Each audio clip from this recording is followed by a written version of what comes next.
Hey, this is Tim from Rise Against, and you're listening to 89 FM, the Radio Rock. Okay, so Tim, you guys are back for Brazil for Lollapalooza this year, and it's coming very soon. How do you feel by meeting up with the Brazilian crowd again, and what can we expect from the show? Yeah, it's been way too long since we last played in Brazil, and I know the last time we played, we had a really amazing time. The fans were so incredible, and all we could think about was coming back.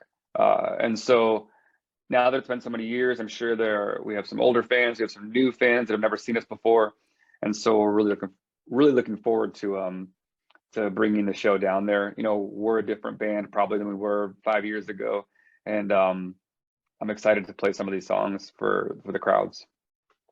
And also, you guys are performing a side show a few days before that is completely sold out at this point. Can we expect anything special for that night? Yeah, I think we'll have a little more time at the side show. The side shows are like, you know, it's the Rise Against Brazilian community right there. You know what I mean? And so like that's something really special. We'll maybe play some deep cuts, some different songs, and we'll really tap into like all that love that will be there in that room. And so something about those intimate side shows, they're a lot of fun. That's where our band was born. You know, it's where we started, was like shows like that. And so I feel like it's really when we are in our element. And you're known to be very political and vocal about important causes and social issues that we've been dealing for, I don't even know how long, but as a punk rock hardcore band, do you think that the influence from the genre kind of guides you to where you stand for today, or is something that was all inside you that you could go like, I could be playing jazz, but I still will speak up and stand for what I believe?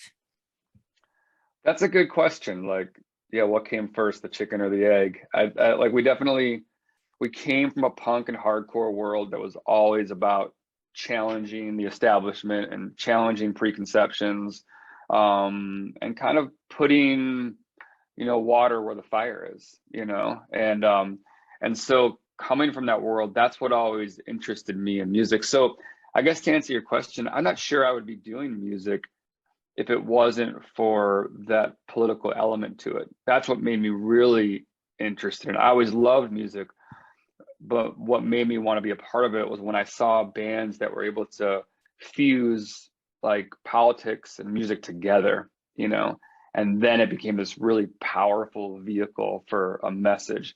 And that's when like the light bulb went off for me, and I was like, okay, I want to write songs and I want to play on the stage and I want to share this message with people and touch them the way my favorite artists touched me. That's great. And you guys started playing almost 20 years ago, and we know that society has changed a lot from that time.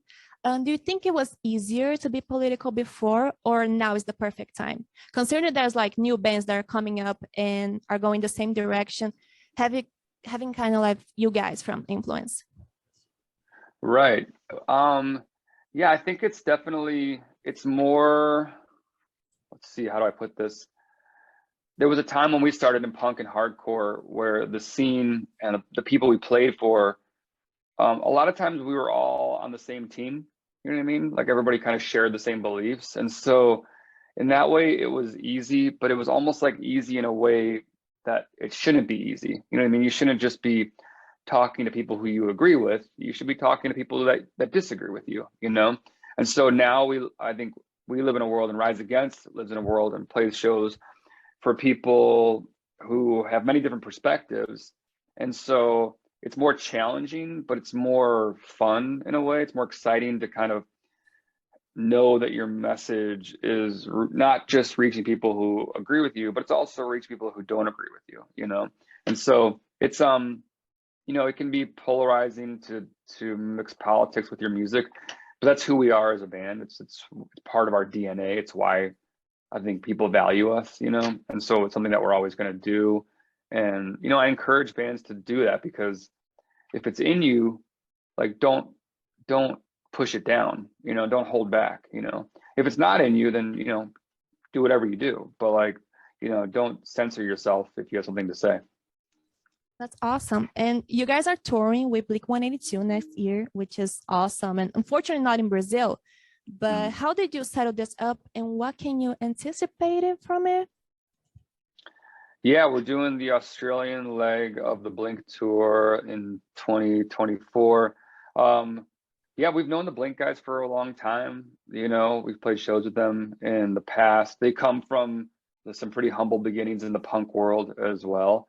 And, you know, when we knew they were going on tour, you know, we kind of raised our hands and said, you know, hey, like, let's go, let's do this. And lo and behold, you know, they were nice enough to take our band out. So I look forward to that. I look forward to playing for big crowds and people that may not have seen our band before. You know, it's always exciting to play for new faces and try to like bring them into the fold, you know.